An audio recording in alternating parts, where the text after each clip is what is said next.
열린 토론. 안녕하십니까. KBS 열린 토론 배종찬입니다.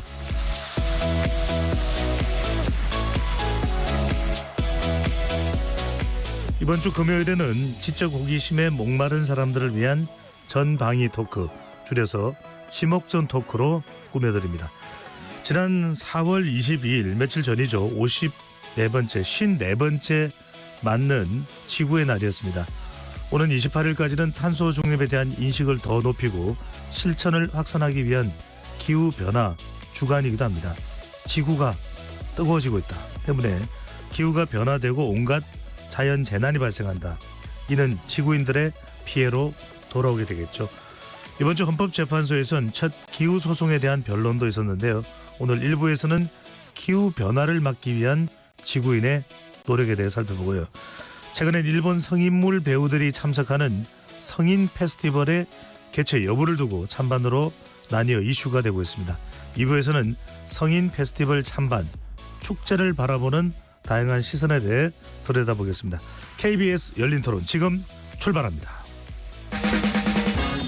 치열한 토론 속에서 더 나은 세상을 찾아갑니다. 올바른 세상을 만드는 첫걸음. 평일 저녁 7시 20분 KBS 열린 토론.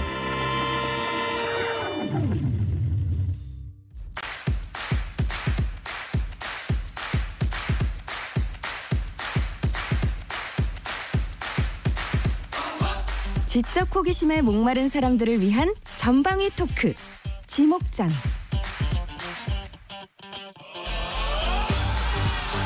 오늘 함께 하실 네 분 소개합니다.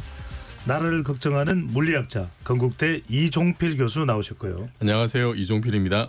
규정을 거부한다. 손정혜 변호사 함께합니다. 안녕하세요. 손정혜입니다. 세상을 바라보는 날카로운 시선 김헌식 대중문화평론가 오셨습니다. 네, 안녕하십니까? 네, 여러분들 많이 기대할 만한 분이 오셨습니다. 환경이 먼저다. 벨기에에서 온 환경운동가 줄리안 씨 나오셨습니다. 네, 봉주 안녕하세요. 벨기에에서 온 환경 사랑하는 주련입니다. 네, 봉주루. 봉주. 자, 열린 토론 문자로 참여하실 분은 샵 9730으로 의견 남겨주실 수 있습니다. 단문 50원, 장문은 100원의 정보 이용료가 붙습니다. KBS 모바일 콩과 유튜브를 통해 무료로 참여하실 수 있고 모바일 콩에서는 보이는 라디오로도 참여하실 수 있습니다. 자, 유튜브로 또 보실 수 있으니까요. 오늘 줄리앙 씨 특별하게 또 나오셨으니까요. 많은 분들, 팬분들 많으실 것 같은데 들어오셔서 구독 꾹 눌러주시고 좋아요도 보내주시면 좋겠습니다. 자, KBS 열린 토론 지목전 토크 지금부터 시작하겠습니다. 자, 줄리안 씨에게 먼저 여쭤보지 않을 수가 없네요. 자, 벨기에 출신의 방송인들 많은 분들이 몽주르라고 이야기를 해서 프랑스였던가 내 기억에는 그 나라가 아니었던 것 같은데 생각하시는 분들 많을 텐데 벨기에입니다.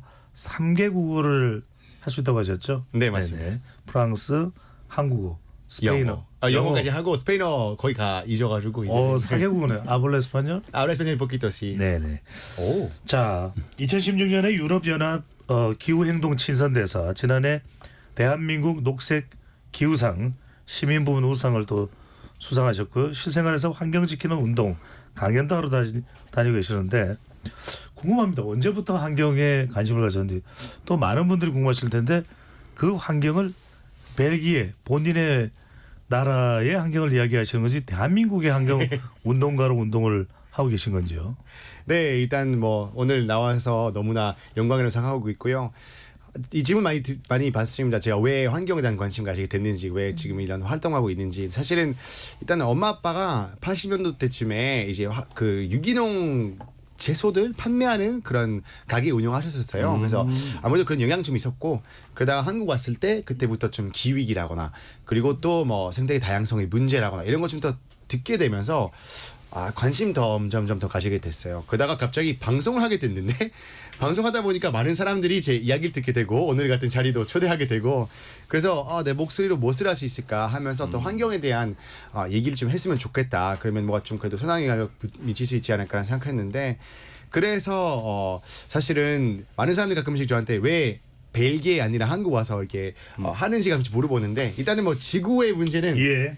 어디서든 해결해야 되고 그리고 벨기에에서는 누구도 저를 몰라요. 잘 사실은 그래서 가장 제가 영향이 있을 수 있는 나라가 한국 아닐까라는 생각하기 때문에 네. 네 그래서 감사하게도 한국에서 활동하고 있습니다. 예. 충격적이네요. 벨기에에서는 날 모른다. 자, 이번 주 월요일 지난 월요일이죠. 네. 22일이 지구의 날이었더라고요. 지구의 날. 어떻게 만들어졌고 어떤 의미가 있는 날인지도 궁금합니다. 네, 지구나 솔직히 되게 다양한 날 많잖아요. 뭐 한국에서 뭐 짜장면 데이 같은 것도 있고 예.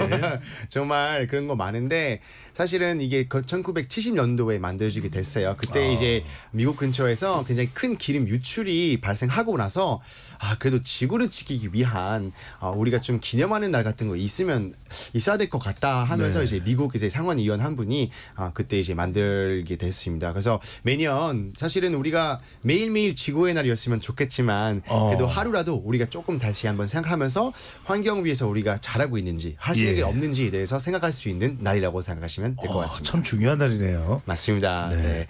그리고 이제 이날 기념으로 또 일주일 동안 기후변화 주간으로 정해가지고 그래서 이제는 하루 아니라 또 일주일까지 그래서 오늘 또 나와서 이 기후변화 주간 때문에 나온 거 아닌가라는 생각이 듭니다. 우리말을 진짜 잘하네요. 벨기에에서 잊혀질만 하다. 근데 너무 잘하면 이종필 교수가 또 좌절감을 느낄 수 있습니다. 자, 그래서 이 교수님께 여쭤봅니다. 자, 기후변화 사실 이게 우리가 뭐 지목전 토크에서는 아주 무겁게 이야기는 안 합니다만 전 세계적인 문제가 됐습니다. 언제 재앙으로 닥칠지 모르는데 기후가 변화하고 있다라는 게 과학적으로는 좀 설명이 가능합니까? 왜냐하면 우리가 매일매일 일상에 쫓기다 보면 뭐가 변하는 건지 위험한 건지 이런 걸 모르고 지나갈 수도 있을 것 같은데요. 흔히 이제 기후 변화라고 하면은 상대적으로 좀 긴 기간 동안의 변화를 얘기하는 경우가 많아요. 그리고 영어로는 이게 climate change인데 2010년대 후반부터는 그 변화라는 단어가 주는 그 뉘앙스 때문에 좀 경각심이 떨어진다라고 해서 위기라든지 뭐 이제 뭐 아니면 파멸, 파고 이제 이런 단어들을 많이 쓰기 시작해서 요즘은 기후 위기라는 말을 많이 씁니다. 네. 근데 왜 어떤 변화가 초래됐길래 위기라는 말까지 나오게 됐을까? 그 변화의 핵심은 뭐 다들 아시겠지만 지구 평균 기온이 너무 올라가고 있다는 거죠. 이 사실은 오랜 세월에 걸쳐서 과학자들이 관측하고 이렇게 분석한 결과로 뒷받침이 되는 거고요. 그 유엔의 그 기후 변화에 관한 정부 간 협의체가 있습니다. IPCC라고 하는데 여기서 그 기후 변화 그 종합 보고서를 내요. 2023년도 작년에 나온 6차 보고서를 보면은 2011년부터 20년, 이게 최근 10년 동안이죠. 그 동안의 지구 지표면 온도가 1850년에서 1900년, 고 50년 정도, 그러니까 산업화 초기 그때 대비했을 때 1.1도 상승했다. 네.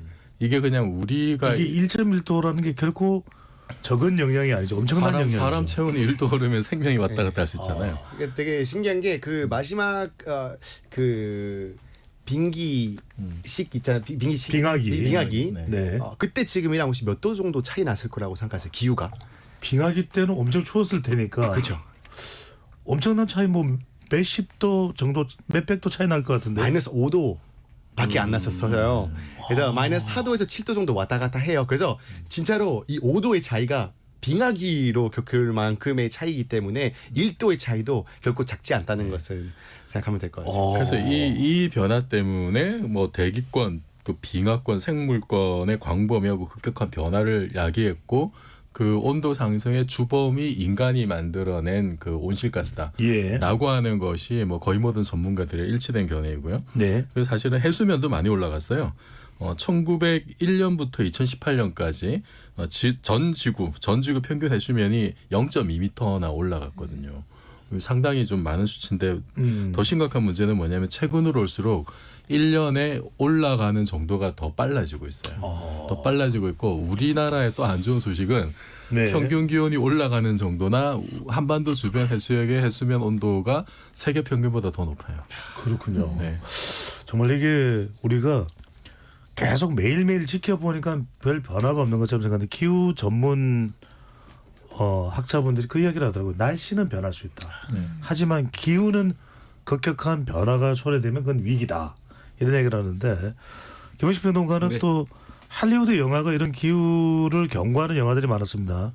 2012년요, 2012 네. 같은 영화도 있었는데 자 기후 변화 일단 많은 분들이 주목하는 것은 어떤 영향인데 빈곤층에 더 치명적일 수 네. 있다. 왜냐하면 주거 네. 또 에너지 실제로 이게 뭐 지난번에 러시아 우크라이나 전쟁이 있었을 때는 독일의 천연가스가 공급이 안 되니까 나무를 장작 나무를 패서 뭐 온열을 해야 될 정도다 그런 얘기까지 나왔는데 빈곤층에 주는 위협이 어느 정도인가요? 아니 일단 이제 기후 변화의 증상들은 비가 엄청나게 때 아니게 온다든지 아니면 해수면이 높아진다든지 심지어 이제 산불이 뭐 빈번하게 난다든지 그런데 이제 그런 상황에서 빈곤층들은 지대가 낮은 데 사시잖아요. 또 물가에 사시거나 우리나라 같은 이제 반지하에 사신다거나 뭐 이런 거 그다음에 이제 그 절벽 같은데 이런 곳은 사실 좀 위험하고 불안하기 때문에 대부분 가난한 분들이 사시거든요. 그러다 보니까 예상치 못한 뭐 물, 불 뭐 이런 이제 이상 증상이 나오게 되면 그 피해를 이제 먼저 당하시는데 중요한 거는 이렇게 피해를 당해도 복구가 안 된다는 거예요. 그래서 예, 뭐 한국 도시연구소 같은 경우에도 최근에 이제 보고서를 냈는데 그래서 주거 취약계층이 기후 위기를 여실히 겪고 있는 증거가 바로 피해자 3명 중 2명이 아직 복구가 되지 않았다는 겁니다. 이게 무슨 얘기냐면 결국에는 정책이나 정치도 이게 빈곤층의 어떤 그런 현안 문제들은 상대적으로 좀 배관시하고 있는 거 아닌가라는 생각이 들고 실제로 또 이 신림동 같은 경우에는 2022년에 장애인을 포함해서 반지하 주택에서 일가족 3명이 좀 목숨을 잃으셨잖아요. 서울 고시촌으로 널리 알려져 있는 신림동을 말씀하시는 거죠? 네. 그래서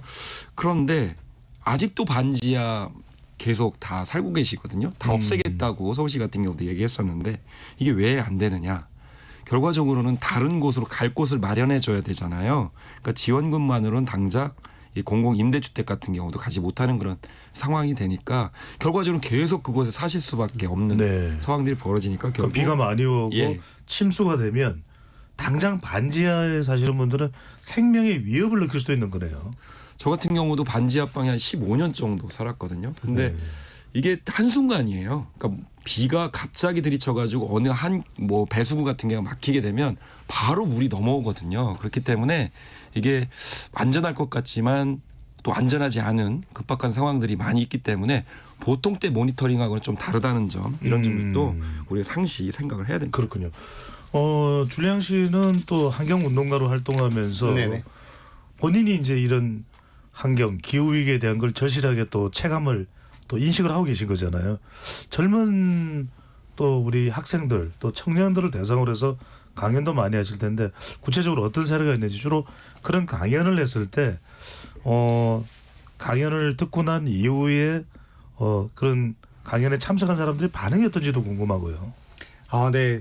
저는 감사하게도 요새는 이제 강연 조청 많이 들어와가지고 이쪽에 예. 보고 있는데 일단은 놀라운 게 저학년 대상으로도 가끔씩 갈 때 굉장히 지식들이 요새는 매우 높아졌어요. 메탄가스 얘기하면 알아듣고 뭔지 아는 이제 막 초등학생들도 계세요. 그래서 한국은 확실하게 교육에 대해서 좀 관심이 많다 보니까 요새 환경 교육이 많이 좋아지고 있는 것 같은 느낌 들었는데 가장 큰 문제는 사실은 좀 고등학생 중학생, 대학생들인 것 같아요. 왜냐면 이제 주로 공부하는 이유는 미래를 위해서 공부하는 거지만 미래가 확실하지 않으면 공부할 맛이 솔직히 나진 않죠. 내가 당장 미래가 있을까 없을까라고 걱정되는 순간에서는 힘 빠지게 되고 그래서 요새는 기후 우울증이라는 단어가 많이 떠오르고 있어요. 어떤 그래서 증상일까요? 그러니까 이게 되게 다양하게 나오는데요. 저 같은 경우는 이제 약간 갑자기 좀 무력해지고 약간 이제 더 이상 환경 운동 위해서 하는 거조차도 하고 싶지 않은 약간 어차피 다 끝났다. 약간 이렇게 생각하게 됐던 것 같아요. 나 미래- 혼자쯤 바꿔봤자. 그런 생각도 있고요. 또 어떤 사람들은 집에서 뭐만 사면 쓰레기 나오니까 사지도 못하고 막 되게 우울해하는 경우가 되게 많으세요. 그래서 사실은 기후우울증이란 얘기를 하면 그때 특히나 학생들이 와가지고 공감 많이 됐고 그래서 저는 사실은 이제 항상 얘기를 해요. 혼자의 작은 실천도 사람 완벽할 수는 없고 예. 하지만 우리 다 함께 모이면 정말 세상 바꿀 수 있다는 대한 얘기를 많이 하는데 그때 와서 정말 힘 많이 됐다. 그리고 정말 예. 관심 많으시는 거는 사실인 것 같아요. 그래서 네 가끔씩 더 이런 오늘 같은 자리가 많아져야 더 많은 사람들도 좀 인식을 하게 되지 않을까. 줄리안 궁금한 게 있어요. 주로 그런 강연을 할 때 또는 환경 활동을 할 때 뭘 좀 강조를 많이 합니까? 어떤 내용들 네. 또 어떤 말을 했을 때 상당히 또 공감도가 그게 그렇게 위협이었던가요? 인식을 하게 되는 그런 대목이 있을 것 같은데요. 네, 뭐 일단 아까는 빙하기 관련된 잠깐의 온도 차이 많이 얘기하면 사람들이 예. 그렇다는 생각하는 게도 있고요. 그 다음에 사실은 가장 사람들 좋아하는 것 중에 하나가 이 사회 변화에 대해서 바라보면 사람들이 가끔씩 이 사회 전체 다 바꿨을 때에 대한 얘기를 보고 지금 안 바뀌었다는 걸 보고 안 바뀔 것 같다는 세상이 안 변한다는 생각하게 되거든요. 그러면서 무력해지는 거라고 저는 바라보고 있는데 그래서 저는 티핑 포인트에 대한 얘기를 해요. 그러면서 저는 항상 예시로 좀 재미드는 게 하나 있는데 MBTI를 얘기했는데 10년 전에 MBTI 안 하던 사람 없잖아요. 예. 지금 부르는 사람 없잖아요. 근데 어느 순간 나는 부르면 사회에서 뭐가 산다고 소통 안 되는 순간이 왔듯이 환경도 그럴 거라고 생각하고 있어요. 아직까지 비주류 의견이긴 하지만 10%의 사람들은 어떤 문제에 대한 관심 가지게 되면 그때부터 티핑 포인트라고 보고 주류 의견으로 바뀌게 되거든요. 그래서 사람들한테 그런 얘기하면 또 사람들이 좀 힘이 나요. 100% 다 바뀔 때까지 기다리지 말고 10% 먼저 바꾸자라는 얘기할 때 그냥 힘이 나시기 때문에 그런 부분들을 많이 얘기하고 있고 네, 그럴 때 많이 공감 얻게 되는 것 같습니다. 줄리안의 설명에 제가 다 감동을 받고 있네요. 네. 자, 그러다 보니까 이것이 단순히 그냥 인식적 차원만 그치는 건 아닙니다. 생각에만 그치는 게 아니라 손 변호사님. 이번 주에는 헌법재판소에서 국내 최초의 기후 소송에 대한 변론이 있었다고 하는데 좀 우리가 법적인 내용 들어가면 잘 모르니까 어떤 내용입니까? 사실은 그 공개 변론이 있었던 것인데 동아시안권에서는 또 처음 이루어지는 소송이다 보니까 많은 사람들이 관심을 갖고 있고 굉장히 중요한 재판입니다. 왜냐하면 이렇게 이제 줄리안 씨처럼 많은 사람들한테 이제 교육하고 활동하고 캠페인해서 어떤 정책을 바꿀 수도 있지만 헌재에서 만약 위헌 판단이 나온다고 한다면 정부 정책이 획기적으로 변할 수도 있기 때문인데 일단은 이런 내용을 갖고 있습니다. 현재 이제 뭐 청소년들 뭐 아이도 있다고 하고 태아도 있다고 하고요. 이 소송을 제기한 청구권자들의 주장은 국가가 제대로 된 어떤 그 정책이나 법률을 만들지 않거나 부족해서 우리의 환경권이라든가 생명권 그리고 평등권을 침해하고 있다. 즉 안전된 기후에서 평화롭게 살아갈 권리를 침해하는데 그 침해의 주로 내용은 온실가스 배출량과 관련된 겁니다. 우리가 이제 관련된 기후와 관련된 법은 우리나라의 기후위기 대응을 위한 탄소중립 녹색성장 기본법이라는 게 있고요. 이걸 줄여서 우리가 탄소중립 기본법이라고 하는데 네. 여기에는 일정 부분 온실가스 감축 목표가 제시가 되어 있어요. 그러니까 예를 들면 2030년까지 한 6년 남았죠. 네. 2018년 기준 배출량을 40%로 줄이자. 이렇게 이제 규정이 되어 있는 게 이 법의 내용인데 지금 이 원고들 청구권자들의 내용은 뭐냐면 부족하다. 많이 미약하기 때문에 줄여야 된다. 이렇게 하다가는 우리가 안전한 공간에서 안전한 환경에서 살아갈 수 없는 기본권을 침해하는데 그 침해의 방식은 국가가 노력하지 않는다는 것이고요. 실제로 네덜란드에서도 기본권 침해라는 판결이 나왔습니다. 독일 연방 헌재 같은 경우도 기후보호법 미약하다, 부족하다, 위헌 판결이 나왔습니다. 이렇게 위헌 판결이 나오면 법을 바꿔야 되거든요. 온실가스 감축량을 훨씬 강화된 수준으로 바꾸는데 그 역할을 해서 실제로 독일은 바뀌었고요. 지금 유럽 인권재판소에서도 스위스 정부가 제대로 하지 않아서 기본권을 침해한다는 판단이 이미 서구권에서 나오고 있습니다. 예. 우리나라는 여러 가지 뭐 산업 구조라든가 뭐 국민들 인식이라든가 이런 것들이 조금씩 다를 수는 있지만 우리나라에서도 법률적인 다툼을 할 정도로 이 논의가 굉장히 활발하게 이루어지고 있고 특히 청소년 아이들이 나 30년 뒤에 내가 살아가는 지구의 환경, 대한민국 환경을 이렇게 방치하는 건 내 직접적인 기본권을 침해하는 거야 라는 주장을 하고 있어서 결론이 어떻게 나든 우리 지금 이 아시아권에서 굉장히 중요한 판단이 될 것으로 보이고 그렇군요. 국가에서는 충분하다라고 이야기하는 부분도 있고 차별성이 있다라고 이야기를 하지만 결론적으로 수십 년 뒤에 벌어질 부분을 국가가 얼마나 열심히 하는가 그 부분이 쟁점이 되는 소송입니다. 그런데 이영표 교수, 네. 그러면 기후 대응을 위해서 탄소를 배출을 줄여야 된다. 이건 뭐 모를 리 필요하다, 또 좋은 것이다, 모를 리 없는데 산업계에서는 이게 또 공장을 가동하고 물건을 생산하고 어떤 불가피하고 이걸 우리 지금 여력으로 우리 어떤 재정적인 능력으로 빨리빨리 줄이는 게 가능하냐, 이런 또 불만이 나올 수, 반발이 나올 수도 있을 것 같은데요. 네, 그럴 수 있는데, 근데 그 아까 말씀드렸던 그 정부 간 협의체 IPCC에서 2018년에 1.5도 특별 보고서를 낸 적이 있어요. 원래는 산업화 이후 2도까지 막자라고 했는데 2도도 너무 위험하니까 1.5도까지 최대한 막아야 된다라고 해서 특별 보고서 나왔는데, 거기서 제안한 게 전 지구적으로 2030년까지 2010년 대비 온실가스 배출량을 45% 감축해서 2050년에 완전 중립, 그러니까 탄소 배출하고 흡수하고 해서 다 그 0이 되게 하는 상태로 만들자고 제안을 했어요. 제안을 했고, 거기에 따라서 우리나라도 이제 2020년에 2050 탄소 중립 선언하면서 2030년까지는 이제 2018년 대비 40% 줄이자고 했는데, 네. 40%라는 숫자를 보면 되게 많아 보이잖아요. 많아 보이는데 그 지금 2018년 그 1.5도 100인데 40을 줄이는 거니까 60 정도가 된다, 그 말인 거죠. 네. 그냥 40이라는 숫자 보면 상당히 많아 보이지만 2018년부터 2050년까지 그러면 32년인데 32년 동안 100%를 기계적으로 균등해서 줄인다고 하면 1년간 3.125%포인트 줄여야 돼요.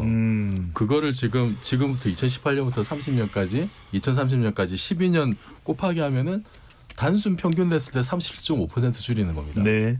그러니까 이거 거의 40% 가까운 거예요. 40%가 결코 이게 그 비합리적으로 높은 숫자가 아니다 일단.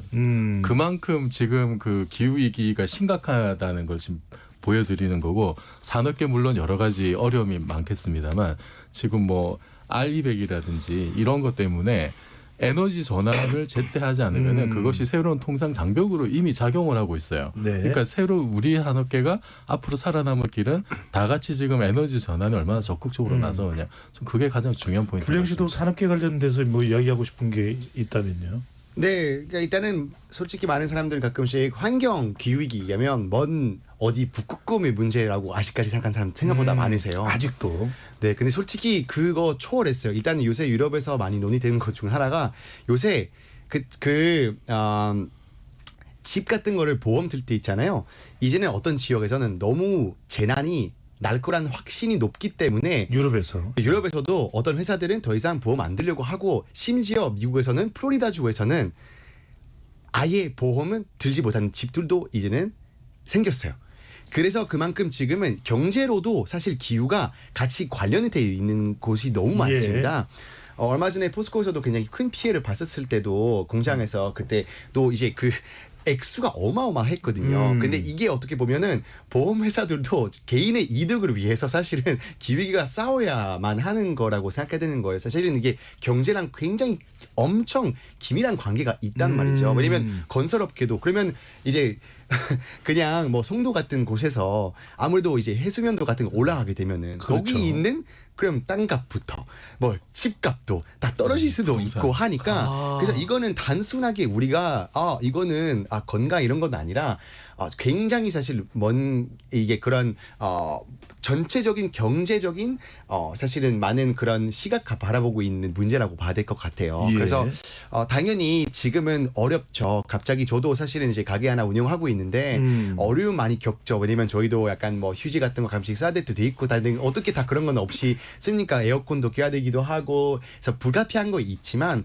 그러기 때문에 빨리 할 수 있는 것부터 시작을 해야만 어려운 숙제를 해결할 수 있을 거라고는 보는데, 근데 지금은 약간 이제 그런 뭐 유권자들을 일하거나 그리고 정부에 대한 합의 함께 해가지고 함께 할 수 있는 그런 환경을 만들어야 될 필요가 있다고 생각하고요.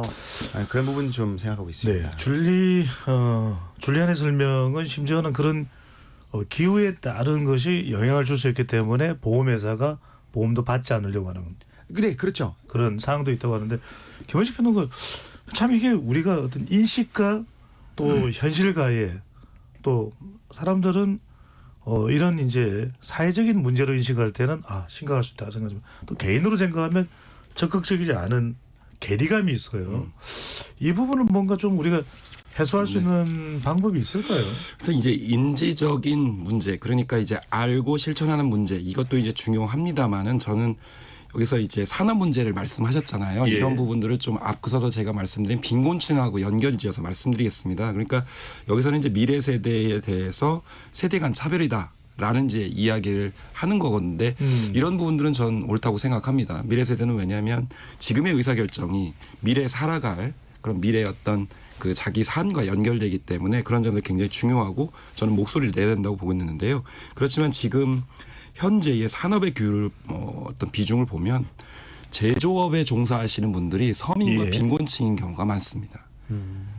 그렇기 때문에 이걸 반드시 뭐 미래 세대냐 현 세대냐 이런 문제뿐만이 아니고 그 제조업에 종사하는 빈곤층과 서민층들의 생애 주기도 전 중요합니다. 그러니까 2030년까지 몇 %를 한다 이것도 중요하지만 우리 산업이라는 것 또 먹고 사는 일자리 문제는 자기가 평생 종사해 온 거기 때문에 한순간에 바꿀 수가 없어요. 예. 그래서 그 세대, 그러니까 지금 현재 세대들이 어느 정도 생애 주기에 맞게 좀 시간을 정해놓고 바꿔가야 되는데 도대체 2030년, 2035년 그 기준이 누구 기준으로 만든 거예요? 저는 제조업관이나 산업 관점에서 봤을 때는 그 산업 종사자들의 생애 주기에 맞춰가지고 좀 현실적으로 조정을 해야 된다. 이제 그런 생각을 좀 하고 있어서 네. 세대 문제뿐만이 아니고 알겠습니다. 예, 각 종사자의 문제들도 할 때 오히려 인식과 실천의 문제가 아니고 생활 문제의 관점에서 좀 예. 관심을 더 갖지 않을까 싶습니다. 손 변호사님 이거 중요한 부분입니다. 그러니까 이제 정작 기후 앞으로 닥쳐올 그 위기에 대해서 또 대비해야 된다는 걸 모를 사람이 있겠습니까? 모를 또 산업 종사자들이 있겠느냐마는 그럼에도 불구하고 이게 이제 현실적인 문제가 닥쳤을 때는 사실 법적 문제가 될 수 있습니다. 그러니까 빈곤국에서는 아니 선진국은 자기들이 기준 다 만들고 이제 와서 우리에게 이걸 쫓아오라고 하면 얼마나 우리겐 어려워. 마찬가지로 한국과 내에서도 이거 너무 이게 우리가 정부에서는 너무 그런 기후 대응 관련된 기준을 설정하지만 우리 예산은 도저히 쫓아갈 수가 없다. 너무 힘들다.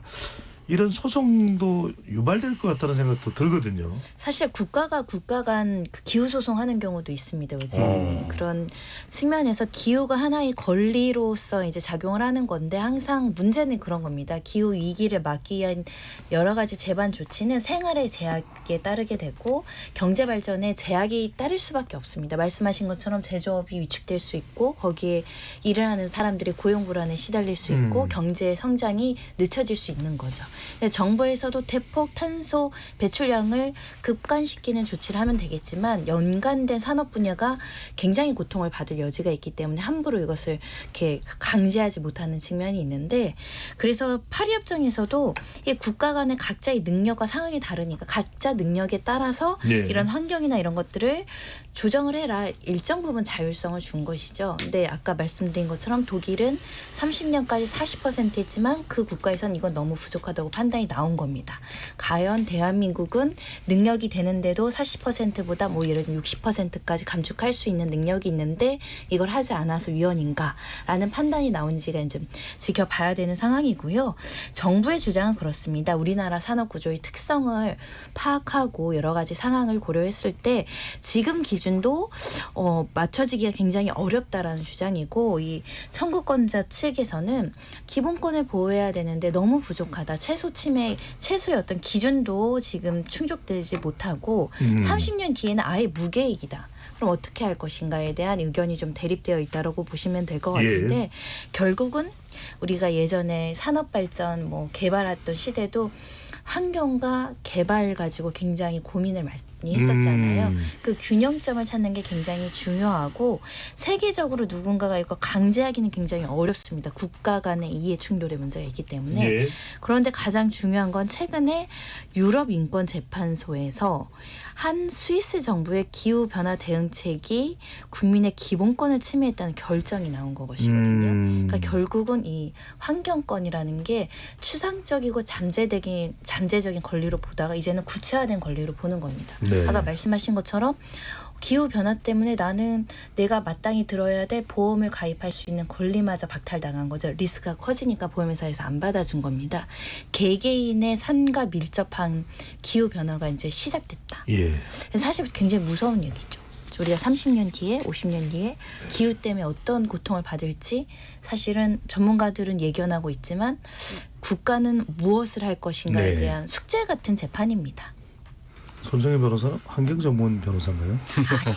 저도 이제 줄리안 씨 이야기를 들어보고 많은 우리가 또 아이들을 키워보니 30년 뒤에는 정말 어떤 기후 위기가 있을지 좀 네. 무섭다는 생각 많이 합니다. 그러니까요. 어떤 우리가 이것을 영화의 가상 미래라고 볼 수만이 없는 것이 아까 이야기했던 줄리앙 씨가 이야기했던 빙하기도 있었고 네. 또 지금 바다에 우리가 쏟아 부어버렸을 그런 플라스틱이 정말 살아있는 생물들에게 엄청난 또 위협이 되고 있기도 하고 이야기 안 할 수가 없습니다. 줄리앙 씨도 상당히 이 운동을 많이 하고 있는데 일회용컵 관련해서 아니 한다고 했다가 시작을 또 안 했습니다.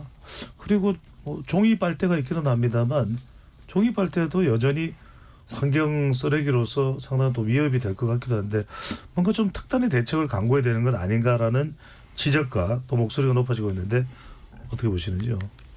뭐 일단은 가끔씩 기후위기 얘기할 때 쓰레기 문제도 얘기 많이 나오는데 사실은 이제 기후 위기는 기후의 위기고 환경 문제 진짜 많아요. 그중 하나가 플라스틱의 문제인데 예. 기후 위기 해결돼도 플라스틱 문제는 해결될 것 같지는 않습니다. 근데 지금 저희가 매주마다 한 신용카드 크기 정도 1개 정도의 플라스틱을 섭취하고 있다고 합니다. 벌써부터. 그래요? 그게 주로 이제 우리가 먹는 이제 그런 어류라거나 그리고 생수통에서 주로 들어오고 있거든요. 미세 플라스틱. 네, 미세 플라스틱. 그래서 얼마 전에 제가 어떤 그런 이사에 대한 강연 들었는데 요새 또 이제 알츠하이머 환자들과 또 이제 뇌 같은 거 MRI 찍으면 거기서 뭐 미세먼지라거나 미세 플라스틱 같은 거 검출되고 그런 것도 관련이 있을 수도 있다는 얘기도 막 나오고 있어요. 그래서 생각보다 저희가 정말로 벌써부터 인간 속에서 이제 저희 몸 안에 플라스틱 항상 흐르고 있다는 것은 이제 인식해야 될 필요가 있을 것 같아요. 네. 근데 이제 저는 일회용컵에 대한 얘기가 되게 반가웠었던 거죠. 왜냐면 솔직히 이것 때문에 한국의 환경 정책을 좀 높게를 이제 해외 언론에서 보고 있었거든요. 한국에서 이런 좋은 정책 만든다. 근데 갑자기 후퇴하게 되면서 약간 아쉬운 부분이죠. 당연히 저도 이해를 해요. 갑자기 이제 종업자들이 이제 그런 자영업자들에게 이런 부담만 이제 안기게 되면 되게 힘든데 근데 저희가 이번에 되게 재밌었던 게 뭐냐면 일회용컵 관련해서 사실은 카페 협회 종사하시는 이사장님도 같이 함께해서 일회용컵 규제 같은 거 원한다는 얘기 했었어요. 하지만 원하지만 그냥 이제 분리하지 않게 다 함께 약간 이제 그런 부담을 이제 공동하고 나누는 그런 걸 원한다 했었거든요. 그래서 이게 조금 안타까운 게 그래 좋은 기회였지만 저는 이미 포기하긴 했습니다. 근데 이게 한국 사람들은 1년 프랜차이즈 기준으로 33억 개 정도 일회용 컵을 이제 사용한다고 해요. 1인당 34. 아니요. 전체적으로. 이거 커피를 1인당 마시려면 너무 많이 마셔야 되는데 1년간 모든 대한민국에서는 이제 버려지게 되는 그런 이제 일회용 컵인 거예요. 죄송합니다. 제가 네, 한국말 잘해도 가끔씩 한 번씩 더딜 때가 있는데 근데 재활용률이 엄청 낮습니다. 그게 많은 사람들이 제가 말할 때 많이 놀라우시는데요. 30%도 아니고 20%도 아니고 10%도 아닌 5%밖에 안 되고 있다는 것은 네. 현실입니다. 그래서 사실은 굉장히 사실 우리가 일상에서도 좀 덜 쓰는 것도 중요하고 그래서 그런 것들 사실 정부도 이런 규제라거나 정책 통해서 내세우면 좋죠. 프랑스 같은 경우는 네. 이번에 아예 모든 레스토랑 안에서 일회용 접시와 수저 이런 것들 금한 법을 이제 통과돼서 올해부터 시행하고 있어요. 그렇군요. 그리고 또 이제 마트에서는 채소와 과일들을 포장되는 채로 판매하는 것도 금하는 법 같은 걸 통과했습니다. 근데 이제 한국에서 갑자기 그런 법 하면 제가 봤을 때 잘 될 것 같지는 않은 게 사람들이 아직까지 무조건 플라스틱이 있어야 위생적이다라는 생각을 하기 때문에 사람들도 인식 좀 바꿀 필요가 있을 거라는 생각을 하고 있습니다. 네. 그래서 이거는 그런 정책 나왔으면 좋겠지만 또 많은 사람들은 사실은 플라스틱 없어도 충분히 괜찮다는 것을 좀 알게 되고 그러면은 더 쉽게 그런 바꿈 법 같은 거 있지 않을까 생각하고 그러네요. 있습니다. 기후 대응, 또 탄소 중립, 또 환경 쓰레기, 플라스틱 감소 이런 거 다 연결된다고 볼 수 있는데 이정필 교수는 일회용컵 우리가 사실 시민들이 먼저 실천할 수 있는 것으로 이제 거론이 됐던 것이고 또 보전금 제도도 있는 거 아니겠습니까? 이런 게 왜 적극적으로 안 되는 이유, 더 적극적으로 또 해야 되는 이유는 뭘까요? 그 사실 일회용 컵 사용 금지했다가 이렇게 좀 늦추고 하는 사실 정부 당국의 비일관적인 태도가 사람들에게 굉장히 안 좋은 신호를 주는 것 같아요. 이건 뭐 하다가 결국 안 되는구나라는 좌절감을 안겨주고 자기가 좀 수고스럽게 뭔가 좀 일회용품 안 쓰려고 하는 사람들에게도 그냥 이게 좀 안 되는가 보다 이거 좀 포기하게 만들고 그래서 그런 좀 이거는 정부가 사실 환경부가 해야 될 일은 개발이 아니고 보호잖아요, 사실은. 보호기 때문에 일관되고 강력한 의지를 가지는 게 상당히 중요하지 않을까라는 생각이 들고 그리고 우리나라가 그 2021년 자료를 보니까 환경부에서 발표한 국가 온실가스 배출량을 보면은 가정이 4.7%, 상업 공공 1.8%인데 제일 많은 게 이제 결국 이제 에너지 생산입니다. 뭐 32.7%, 그 수송이 한 14.4% 정도 되고요. 네. 그러니까 결국 우리가 에너지를 만들고 전기를 만드는 데서 가장 그 온실가스가 많이 나오는 거 이건 뭐 상식적으로 생각할 수가 있는 건데 그래서 정말로 중요한 거는 이게 누가 개인이 우리가 할 수 있는 일들도 있는데 개인이 할 수 없는 영역에서 탄소 배출이 가장 많이 나오고 있기 때문에 이거는 정부나 공공에서 어떻게 좀 제도적으로 제어를 할 수밖에 없거든요. 산업 분야. 네, 그래서 이게 미국 같은 경우에는 그 바이든 대통령이 인플레이션 감축 법안을 통과시켰잖아요. 이게 제목은 인플레 감축 법안인데 내용은 뭐냐면은 재생에너지로 전환하는데 엄청난 천문학적 돈을 때려 붓겠다는 거거든요. 거기 들어간 돈이 3,690억 달러, 우리 돈 490조 원. 그래서 이거 가지고 뭐 하냐면은 뭐 태양광 풍력 에너지 효율 높이고 전력 그리드망 만들고 뭐 전기차 배터리 클린 에너지 관련한 예산으로만 이렇게 쓰겠다는 거예요. 그러니까 굉장히 획기적인 어떤 제도를 하는 건데 우리나라도 그게 그냥 찔끔찔끔 할 게 아니라 발상에 좀 대담한 발상의 전환이 필요하지 않느냐. 우리 국민들이 노력하는 것도 중요한데 국민들의 노력이 헛되이 되지 않기 위해서라도 예. 정부에서도 좀 한국판 인플레 감축법안 같은 굉장히 과감한 어떤 재정 투입 에너지 전환에 기후 대응 네. 환경 보호 빅딜이 있어야 되겠네요. 저는 그런 게 꼭 필요하다고 생각합니다. 자, 그래서 아이디어를 줄리안 씨가 냈습니다. 용기 내 캠페인. 뭡니까?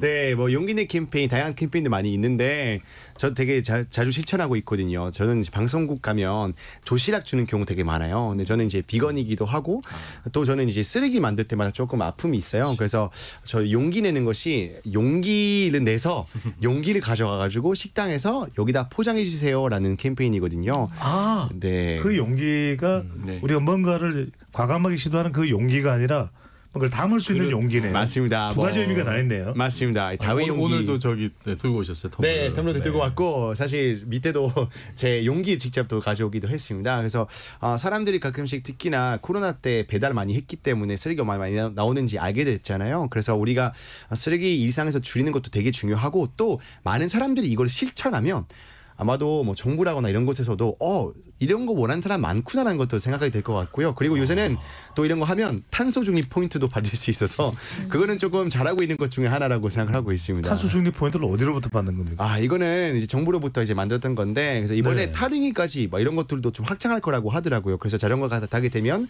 조금 환경적인 그런 거를 좀 응원하기 위해서 만든 제도라고 알고 있는데 물론 개인의 영역이 작고 하고 그래서 이제 정부의 영역도 바꿀 필요도 너무나 있지만 개인도 함께 바꿔야 정부도 더 바꿀 의지가 있지 않을까라는 생각을 하고 있습니다. 예, 이거 진짜 돈도 되는 거. 유명 커피 프랜차이즈에서도 텀블러를 이용하면은 탄소 중립 포인트가 쌓여서 돈으로 환급받을 수 있다고 하는데 김은식 평론가 이런 네. 좀 아이디어들을 적극적으로 실천하는 것도 용기 어떻게 김은식 평론가는 용기 내나요? 용기보다는 저는 김밥 그릇 곽은 가지고 다닙니다. 오. 그러니까 이제 제가 김밥을 자주 먹는데 이제 네. 분식점이나 이런 데 가면 김밥 달라고 하면 호일에 싸가지고 또 그 비닐에 쌓여 있는 젓가락에다가 또 단무지를 또 비닐에 포장을 해가지고 또 검은 봉지에 넣어주시잖아요. 네. 그러니까 너무 이제 줄리안이 말씀하신 것처럼 죄책감을 느낄 때가 많아요. 그래서 그냥 그 김밥 용기를 가지고 다녀요. 오. 네. 그래서 그럼 여기다 김밥 그냥 넣어주세요. 그러면 처음에 당황하세요. 맞아요. 근데 또 요즘에 좀 잘 안 되는 경우가 많아요. 그래서 같이 하면 굉장히 좋을 것 같다 생각했는데 저는 사실 고등학교 때부터 운동한다고 빨래핀으로 머리 감고 다녔었어요. 예. 36살 때까지. 근데 이게 제작진들한테 민폐를 주더라고요. 왜냐하면 비듬이 막 날리고 네. 그리고 뭐 세탁기를 이제 사용하지 않고 뭐 이렇게 손빨래 했는데 또 예. 나중에 친척 집에 가가지고 하게 되고 그럼 똑같이 사용하게 되고 네. 운전면허증도 없고. 근데 이제 무슨 말씀이냐면 결국 개인한테 굉장히 책임이나 부담을 주는 환경운동은 좀 한계가 있을 수 있다라는 알겠습니다. 겁니다. 그래서 저는 최근에 스위스에서 미생물이 발견됐다고 그랬거든요. 그게 플라스틱을 분해한다고 그래요. 그래서 환경 기술도 저는 중요하고 네. 미래 세대들이 이 부분에 관심을 가졌으면 좋겠습니다. 알겠습니다. 김원식 평론가의 그 고등학교 시절 얘기가 저는 재밌는데 저는 재밌습니다. 근데 우리 김 PD가 좀 줄여달라고 싫어하고 네. 저는 재밌었습니다. 네. 자 오늘 이 탄소 중립 기후 변화를 막기 위한 지구인의 노력 이야기를 나눠봤고요. 로고 듣고 다른 주제로 2부 이어가겠습니다.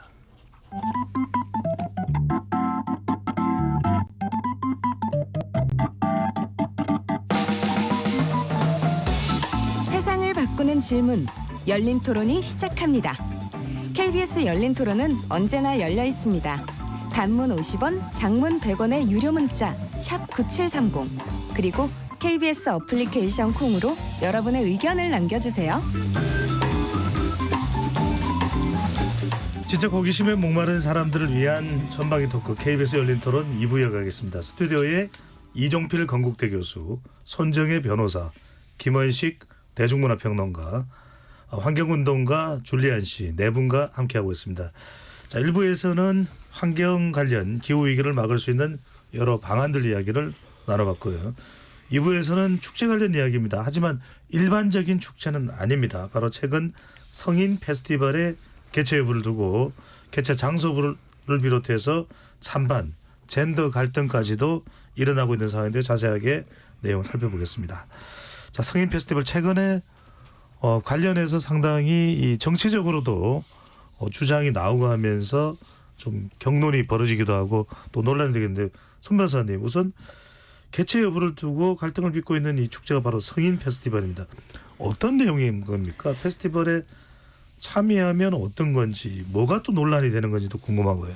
네, 많은 분들 아시겠지만 일본이 이제 성문화 어떤 그 영상 이런 것들 좀 많이 발달했잖아요.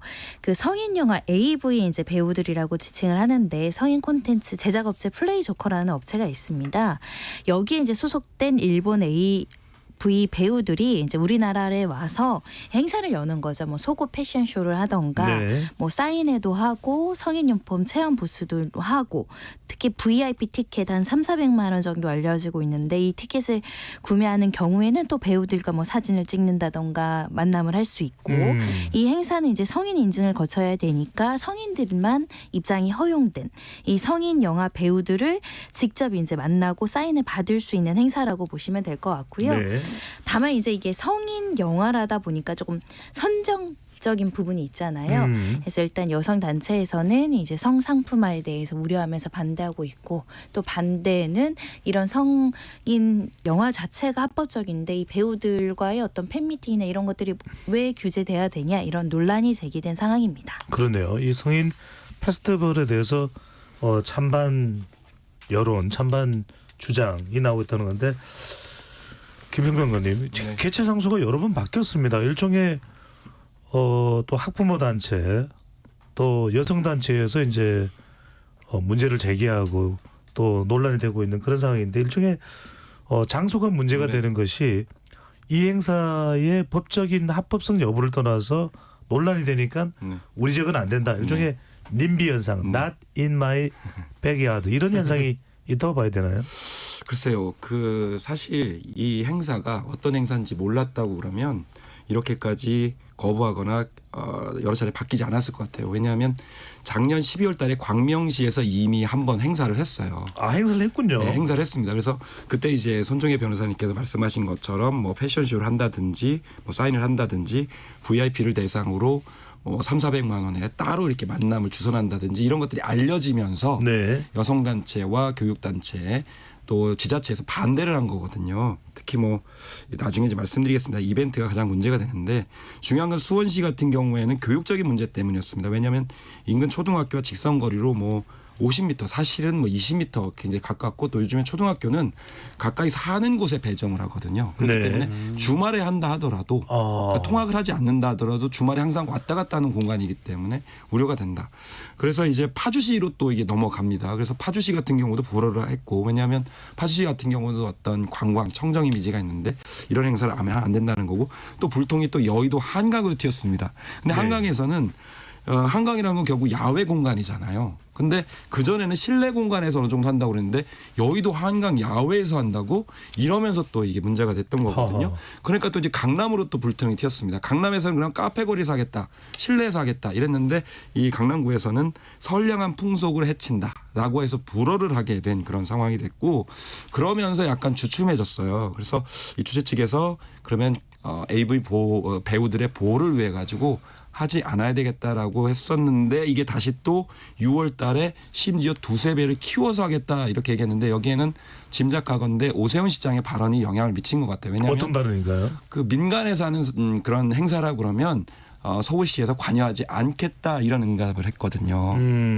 이렇기 때문에 이 발언이 영향을 좀 미친 거 아니냐 이런 해석들이 나오고 있는 거죠. 네.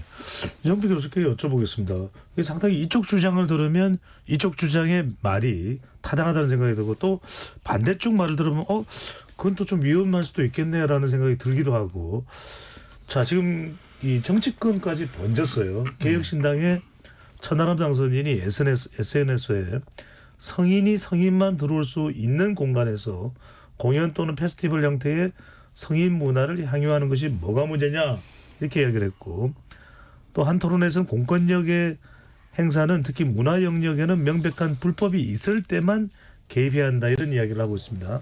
반대를 하는 지자체에서는 공공이 관리하는 공간에서 이런 성격의 공연 바람직하지 않다. 어떻게 판단하시나요?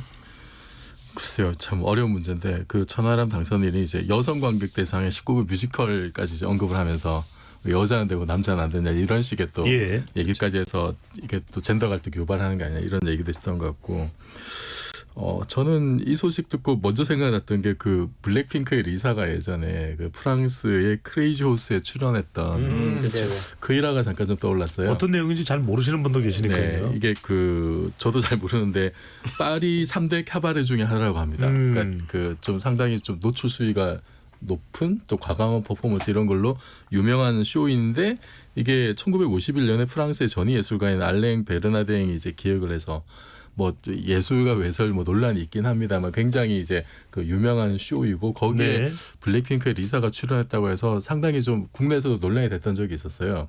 어떻게 걸그룹의 유명 인기 그 멤버가 그런 데까지 가냐라고 했는데 근데 사실은 그러니까 요거하고 그 아까 제가 그 천하람 당선이 얘기했던 여성 관객 대상의 19금 뮤지컬 같은 거하고 상당히 좀 비슷하지 않을까라는 생각이 좀 들어요.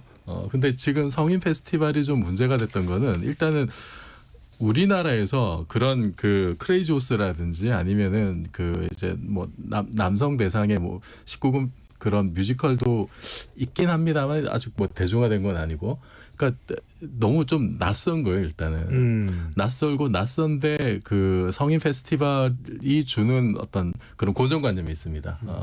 그 특히 이제 나오는 사람들이 그 일본의 AV 배우다. 그럼 거기서 일단 뭔가 일단 프레임이 사실 좀 있어요. 프레임이 일본의 AV 배우라서 네. 문제가 되는 건가요? 그게 문제라기보다도 그것이 주는 어떤 이미 하나의 프레임을 형성을 이제 하게 되는 어느 거죠. 나라의 AV 배우라는 게 문제가 되는 것은 아니고. 네네. 그 뭐 어느 나라도 될 수가 있겠죠. 근데 어쨌든 AV 배우가 나온다. 그 사람들이 와서 이렇게 돈을 내면 뭘 하고 한다라는 것이 사실은 굉장히 좀 아슬아슬한 줄타기를 하는 것 같아요. 제가 보기에도. 그래서 이게 그 우리나라에서는 아직 그런 것이 이렇게 뭐 익숙하게 그 어떤 그런 쇼가 있는 것도 아닌 상태에서 그런 그 AV 배우들을 대상으로 이게 그 돈을 내고 여성의 신체를 대성하는 것이 아니냐라고 예. 하는 논란이 사실 저는 이제 있을 수 있다고 생각을 해요. 그럼 네. 이 논란을 불식시키기 위해서 그러면 사실 주최 측이 그런 한국적 정서를 그 감안을 했을 때 어떤 식으로 이 논란을 불식시키기 위한 어떤 조치들이 사실은 좀 있어야 되지 않느냐 싶은데, 근데 그 행사 중에 보면 뭐 논란 중에 이제 이런 게 뭐 돈을 VIP 티켓 고객들에 대해서는 예를 들어서 뭐 신체 접촉까지 하게 한다라든지, 이게 보기에 따라서는 저게 이제 유사 성행위 하는 거 아니야? 이제 이런 그 비판을 하는 단체들도 있거든요. 네. 근데 정확하게 저도 이제 그 안에서 어떤 일들이 벌어지는지는 잘 모르겠습니다만, 뭐 불법적인 것은 불가능하겠죠. 근데 그래서 좀 줄여서 이종필 교수께 그래서- 여쭤보면 네. 이런 행사를 여는 것에 대해서는 적절하다고 보십니까? 아니면은 법적으로 공권력이 개입을 해야 된다고 보십니까? 저는 기본적으로 이런 거는 허용하는 것이 허용하는 네. 쪽으로 가는 것이 맞는데, 그런데 지금 우려되는 지점들이 저는 그게 간과할 수 있는 부분 아닌 것 같아요. 허용하되 네. 우려되는 지점들을 보완할 필요는 있다. 네. 자, 줄리안 씨에게 안 물어볼 수가 없는 게 상당히 이제 유럽은 개방적이다. 뭐 네덜란드는 무슨 이건 어디까지나 이제 각 개인이 가지고도 있을 수 있는 인식이라고 제가 전제하고 말씀드렸는데, 뭐 네덜란드는 뭐 성의 천국이다. 뭐 이런 이야기까지도 우리나라 내에서는 하는 이들이 있는데, 실제로 어떻습니까? 벨기에나 프랑스나 또는 다른 유럽 국가들에서 이런 성인 페스티벌이 열리는 경우에 어떤 반응과 또 지자체라든지 또는 뭐 정부에서는 어떤 대응이 있습니까? 네, 일단은 유럽 같은 경우는 이제 그런 성인물 관련된 이제 컨텐츠 같은 거 옛날부터 솔직히 합법화돼서 이제 진행되어 왔기 때문에 굉장히 상당한 크기로의 페스티벌들도 함께 쭉 해왔었어요. 예. 그래서 프랑스에서도 Le Festival du X라고, 이제 X라고 이제 저희가 성인물이라고 이제 불리는 불어로 이제 그 약자인데요. 아니면 바르셀로나에서도 엄청나게 큰 규모의 그런 행사가 열리긴 하거든요. 그런데 이제 그런 곳에 가면 주로 이제 방송 취지 한 번씩 그거 할 때도 재미삼아도 한번 가서 또 이제 하고 오세요. 그런 연예 관련 프로그램에서. 그래서 거기는 그냥 솔직히 약간 팬미팅과 굉장히 비슷해요. 그냥 순위가 조금 많이 높은 팬미팅의 약간 그런 형태라고 생각하면 되는데, 쇼도 하고 등등 하는데 똑같이 성인 인증돼야만 들어갈 수 있는 그런 경우인 것 같아요. 그래서 이게 솔직히 저는 논란됐다는 얘기라거나 제가 검색했을 때도 솔직히 잘 찾아보지 못했어요. 유럽에서는요. 네, 그래서 이제 물론 이제 유럽은 항상 지금처럼 이제 개방적이지 않았었거든요. 그게 약간 저희 엄마 아빠 전 세대만까지만 해도 조금 예. 논란이 크게 됐을 텐데.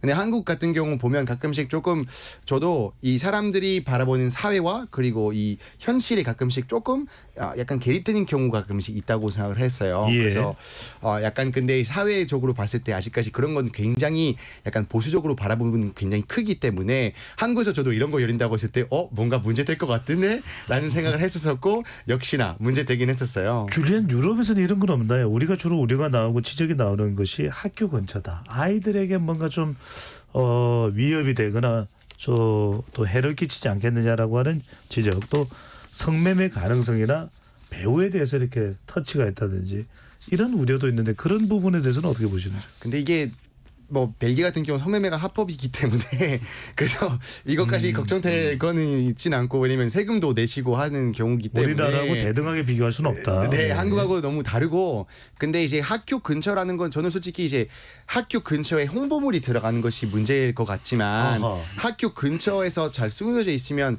그것도 이제 문제될까에 대해서 약간 좀 걱정될 부분이 있을 것 같아요. 왜냐면 이제 학교 근처라는 것이 무조건 학교에서 바로 노출되지 않을 수도 있기 예. 때문에. 그런데 확실하게 그런 거에 대해서 조금 걱정되는 부분들은 전 이해하는 게, 제가 듣기로는 이거 주최하시는 분이 그렇게 또 노골적으로 홍보하시는 거 많이 하셨기 때문에, 그래서 아까 말씀하신 것처럼 한국 정서 맞게 조금 더 그런 거를 약간 조금씩 나가서서 돼야 되지 않았을까라는 저의 개인적인 생각이긴 합니다. 네. 그러니까 유럽의 정서와 한국의 사회적 환경을 다 이해하고 있는 줄리안 씨의 생각입니다. 또 우리가 이 의견을 들어보면 상당히 좀 우리가 합리적으로 해결할 수 있는 방법 좀 접근해 볼 수 있는데, 손 변호사님 어떻게 생각하시죠? 이런 논란을 보면 우리나라가 여전히 굉장히 좀 성 문화에 대해서는 좀 보수적인 나라인 것이 명확한 것 같습니다. 아까 성매매 말씀하셨는데 이 성매매 특별법과 둘러싼 성매매를 합법화해야 된다, 처벌해야 된다. 이 충돌된 의견이 우리가 뭐 수천 년부터는 아니지만 근대사에 이 논란은 끊이지 않고 발생하는 것이기 때문에 그래서 이렇게 성인 페스티벌을 하는 것도 당연히 반대되는 의견이 있고 찬성하는 의견이 있는 게 다양한 사회의 모습이라고 생각을 하고요. 다만 이게 너무 정치적으로 사회적으로 논란이 되니까 금지라는 형식으로 규제를 하는 것은 우리나라 발전에는 도움이 안 되는 것 같습니다. 말씀드린 것처럼 지금 뭐 어디 강남 바닥 같은 데 가면 지금 이 시간에 금요일 저녁 가잖아요. 다 벗은 여자 남자 나오는 그 무슨 불법적인 팜플렛 홍보물 엄청납니다. 완벽한 불법도 규제하지 않는데 지금 성인 페스티벌은 불법이라고 규정하기 어려운 행사거든요. 예. 합법적으로 운영을 하고 합법적으로 지킬 걸 다 지키면 굳이 규제할 필요가 없는데 너무 사회적으로 이슈가 되다 보니까 지자체에서 긴장을 했다. 저는 그렇게 평가를 하고요. 그러니까 지금 문제된 법이 교육환경보호법이잖아요. 학교 근처에 이런 음란물 이런 거 하면 안 된다. 그럼 그거 지켜서 다른 장소 구하면 될 것 같고 또 식품위생법 관리법에 어떻게 규제되어 있냐면은 이 식품 적객업자, 그러니까 식당 주인은 풍기문란 행위를 방지해야 된다. 그러니까 이 AV 그 배우들이 어떤 뭐 팬미팅이나 패션쇼를 하는 게 풍기문란이나 음란 행위까지 가지 않도록 규제하면 되잖아요. 예. 관리하고. 그럼 법을 지키면서 행사를 개최할 수 있다. 이렇게 해석할 수 있을 것 같은데 좀 지나치게 규제를 해서 오히려 폭발적인 관심과 호기심을 야기해서 지난번에 광명시에서 1,300명 방문했다고 하거든요. 예. 근데 이렇게 지금 언론 보도를 통해서 나면 수만 명도 참석할 것 같은 예상이 드는데 잠깐만 소변쌤 설명 더 계속해 주신데 중간에 궁금해서 이 AV라고 하는 것이 불법은 아닙니까? 네. 우리가 이제 음란물 형태로 유통되는 영화들이 있는데 이런 건 안 되고요.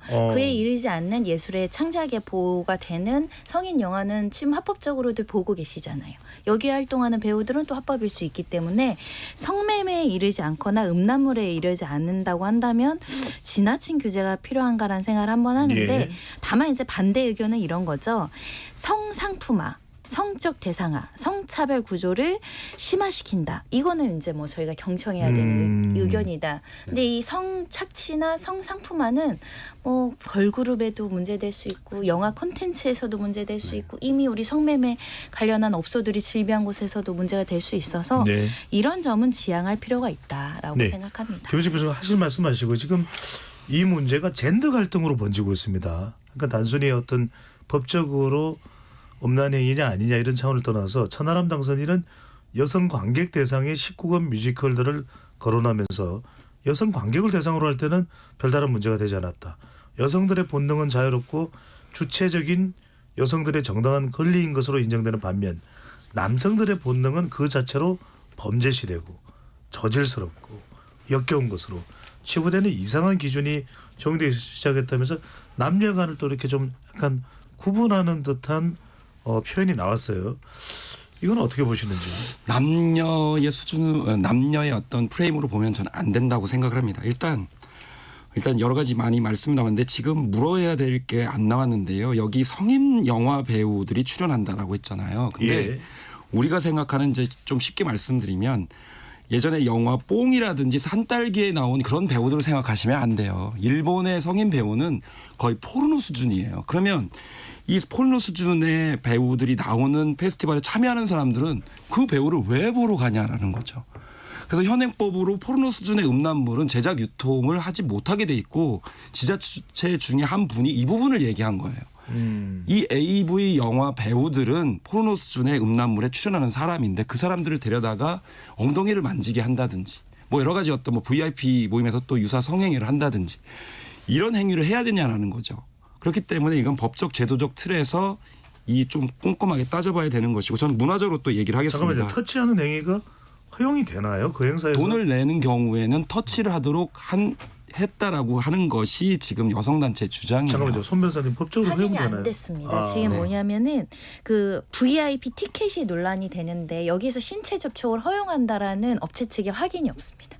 그리고 거기 간 사람 아니면 그 행사가 어떻게 이루어졌는지 알 수 없어서 그럴 것이기 때문에 이제 확인할 건 태폐적이다. 없지만 만약에 그렇게 했다면 그거는 문제가 만약에 있는 거네요. 이거를 만약 개최를 해준다면 누군가 정부 당국이나 가서 확인을 해야겠죠. 어떻게 그럼 운영을 만약에 하는지. 그렇게 됐다면은 터치가 있었다면 법적으로 문제가 되나요? 일단 성매매 특별법 규제는 이제 성교행위를 이야기하고 있으니까 단순 접촉 가지고는 문제 삼기는 어렵지만 지금 아까 말씀드린 식품위생법상 풍기문란 행위로 규제를 한다고 한다면 문제될 여지는 있죠. 네, 계속하시죠. 김 교수님. 네, 그래서 우리가 이제 성인 페스티벌이다 그러면 아직도 우리는 이런 페스티벌이 성인의 문화인 것처럼 호도하는 거죠. 천하람 당자가 얘기했던 것이 남성의 어떤 이런 문화를 왜 허용하지? 아니 이거는 어떤 문화예술적으로 관능성과 에로토시즘이 있는 그런 페스티벌이라고 저는 생각하지 않아요. 그러니까 문화적인 행사라고 저는 생각하지 않습니다.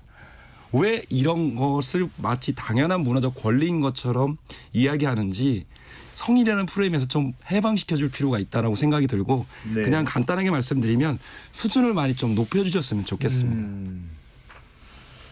이정표 교수는 어떻게 보십니까? 또 계속해서 방금 전에 김원식 평론가가 이야기했던 것처럼 이거 정말 말이 안 된다. 사실상의 포르노에 가까운 행사다라고 하는 이제 지적과 비판이 또 뒤따르게 됩니다. 한편으로는 너무 우리 사회가 성 관련된 행사나 문화에 꽉 막혀 있다. 이웃 일본과도 너무 지나친 차이가 날 정도로 그러다 보니까 우리 문화의 어떤 다양성, 뭐 개방성 이런 부분도 지적하는 목소리였는데 어떻게 보시는지요? 그러니까 저도 그 사실은 이게 한국의 성문화라는 게 굉장히 이중적이잖아요. 겉으로는 아주 점잖은 척하는데 뒤로 보면은 온갖 이상한 행태들도 사실 많이 벌어지고 있고 드러나지 않은 음지에서는 뭐 여러 가지 사실 좀 그런 일들이 이제 뭐 성착취라든지 성매매라든지 이런 일들이 사실 많이 벌어졌었고 그래서 지금 이거를 남녀의 대칭적으로 어떤 그 거울상으로 이야기를 하는 것은 그런 한국의 현대사라든지 그런 역사를 좀 무시한 그런 태도이지 않을까라고 생각이 들어요. 방금 그 김평론가님 말씀하셨지만 그 여성 관객 대상의 19금 뮤지컬 같은 경우는 뭐 저는 잘 모르죠. 잘 뭐 들어갈 수도 없고 안 봐서 모릅니다만 이렇게 내용은 알 수 없지만 네, 이렇게 보도된 내용이나 이런 걸로 봤을 때는 아까 말씀드렸던 뭐 리사가 출연했던 크레이조스나 차라리 차원이 다릅니다. 리사는 거의 노출을 하지 않았고 네. 나름대로 자기 의상에 대해서 네. 기획과 컨셉이 있었어요. 근데 그걸 마치 전에 그 사례를 가지고 일반적으로 비교를 해가지고 그걸 주목을 받았던데 그건 전혀 다릅니다. 아니 그러니까 그러니까 뭐 19금 여성 전용 19금 뮤지컬이라고 하는 것과 지금 이제 성인 페스티벌에서 하는 것이 이게 등치시킬 수 있는 행사인가? 그렇죠. 라는 게 이제 제 이야기예요. 그러니까 단지 그냥 뭐 남자들이 예를 들어서 그 크레이지 호스에 가서 공연을 보는 것, 그래서 여자들이 19금 뮤지컬 보는 것 이거하고 지금 성인 페스티벌에 가서 그런 AV 배우들의 어떤 퍼포먼스를 보고 돈 내면 터치까지 가능한 이것이 동급으로 이게 지금 얘기가 될 수 있는 거냐? 맞습니다. 여기에는 이제 상당히 좀 이제 우려하는 시선이 있는 거죠. 왜냐하면 이게 한 걸음 조금 더 나가면 이게 정말 성매매로 이어지는 거 아니야? 내지는 이제 그런 우려들이 이제 있는 거니까 그거를 그럼 얼마나 불식시킬 수 있느냐? 그 이 교수님 말씀대로 뭐 네. 터치나 성매매는 좀 많이 나간 이야기가 될 테고요. 네. 일단은 그냥 일반적인 유형의 네. 성인 페스티벌이 네. 개최되는 것에 대한 의견을 말씀을 해주신다면요. 저는 아까 말씀드렸듯이 이거는 그 기본적으로 허용을 해야죠. 허용하는 방향으로 가는데 아직까지 아까 말씀드렸듯이 한국 사회는 성에 대해서 이중적인 잣대가 여전히 남아 있어가지고 이거를 깨기 위해서는 결국은 이게 절대적인 기준을 꺼가지고 이거는 되고 이거는 안 되고 이런 건 없잖아요. 그러니까 사회적인 합의가 어떤 식으로 형성이 될 것인지가 중요한데 결국은 그 우리가 조금씩 이거를 수용성을 높여 나간 수밖에 없다. 음지에 있는 것을 하나씩 양지로 끄집어내는 노력이 필요하고 네. 성인 페스티벌 같은 행사는 굉장히 이제 그 자체만 놓고 보면은 그런 음지에 있던 성문화를 밖으로 끄집어내는 좋은 계기였을 텐데, 근데 이것이 좀 그렇게 그 치밀하지 못한. 알겠습니다. 네. 줄리안 씨는 어떻게 보십니까? 이렇게 아까 우리가 뭐 환경 이야기하다가 이제 또 성인 페스티벌 이야기를 하는데 이게 벨기에에서 온 줄리안의 눈에는 뭐 이거 가지고 왜 논란을 하지 이렇게 볼 수도 있을 테고요. 또 자녀나 또 남성들의 왜곡된 성문화를 지적하는 또 단체나 사람들 입장에서는 이게 좀 너무 심한 거 아닌가 지금 이럴 땐가 뭐 이런 의견이 나올 수도 있고 어떻게 보세요? 냉정하게 좀 객관적으로요. 솔직히 두 가지 얘기하고 있는 것 같은 느낌이 네. 들어요. 일단 이 페스티벌에 대한 얘기를 하고 있고 그다음에 약간 더 나가서 성인물 솔직히 아까 교수님 말씀하신 게 더 맞는데 포르노에 대한 얘기를 그 성인물이자 앞으로 말할 건데 얘기가 좀 두 개로 나눠질 것 같아요. 예. 일단 유럽 같은 경우에서도 요새 성인물에 대한 얘기 계속 되고 있어요. 요새 성인물이나 같진 않다. 그리고 어디서나 다 볼 수 있다. 뭐 등등에 대한 얘기도 많이 되고 있고 논란도 많이 되고 있고 교육적인 문제도 어린 아이들은 어릴 때부터 이런 거 보면은 어떻게 그럴 거냐 성에 대한 생각 어떻게 가질 거냐에 대한 걱정은 저도 하고 있고요. 제 주변에서도 사실은 그런 쪽에서 종사하는 이제 벨기에 친구 한 명 있어요. 그 감독님으로 하고 있고 본인이 봤을 때 그런 것들이 예술적인 거라고 하는데 저는 공감하지 않지만 그렇다고 제가 공감하지 않는다고 해서 그 사람 하는 거를 제가 제재할 필요 있을까에 대한 생각도 저는 함께 하고 있어요. 저는 가장 큰 문제는 이런 영상이라거나 이런 것들도 제재한다고 해서 한국은 불법이잖아요. 그런데 한국만큼 보는 나라가 뭐 말하기 그렇지만 주변에서 많이들 보시는 것 같거든요. 그런데 그렇게 생각했을 때는 약간의 그런 저는 이제 이런 페스티벌이 그런 사람들이 했다고 해서 약간 그 지금 이 형태에서 이 페스티벌 문제가 없다면 네. 규제할 수 있을까? 제가 이거는 하나의 문제라고 보고 하나 다른 문제는 솔직히 성적으로는 이제 현실은 지금 인터넷 때문에 너무 많이 나오고 있는 상태에서 어떻게 성교육 같은 걸 시킬까에 대한 고민은 제가 다른 것 같아요. 그래서 이게 너무나 중요한 거고 성상품화에 대한 얘기도 당연히 저는 다뤄진다고 생각하지만 이 페스티벌만 두고 봤을 때 저 같은 경우는 벨기에에서 문제 안 될 텐데 그리고 여기서 당장은 불법적인 문제 없다면 규제할 수는 없을 테고 그럼 굳이 우리가 할 수 있는 게 있을까 하지만은 반대적으로 저는 앞에 있던 얘기에 대해서 저는 굉장히 토론만이 필요하다고 알겠습니다. 생각하고 있습니다. 손정희 변호사가 하실 말씀이 많을 것 같은데 그 이제 마무리를 해야 돼서 끝으로 이제 손정희 변호사에게 한 1분 정도 시간을 드리겠습니다. 네, 이 배우들이 어떻게 접근을 해야 될까요? 이런 문제에 대해서. 결국은 저도 좀 궁금한데 AV가 음란물에 이르는 정도인지를 제가 보지 못해서 이제 판단하기 좀 어려운 고민이 있고요. 결국은 이런 성문화를 향유할 권리와 우리 아이들이나 이 성상품화에 대해서 우리 사회의 어떤 건전한 질서를 만들고자 하는 사람들의 권리가 충돌하는 것 같아요. 예. 그래서 적절한 수준의 성이라고 하더라도 표현의 자유가 있으니까 그 한도를 지키면서 수행 한도나 지켜야 할 선을 넘지 않는 행사 같은 경우는 표현의 자유, 행사의 자유 이것을 향유할 수 있는 권리를 보호해 주는 게 맞을 것 같고 다만 이렇게 반대 목소리가 굉장히 많다는 것은 혹시라도 태폐적이고 그냥 성적 위임만을 목적으로 하는 행사라면 사실은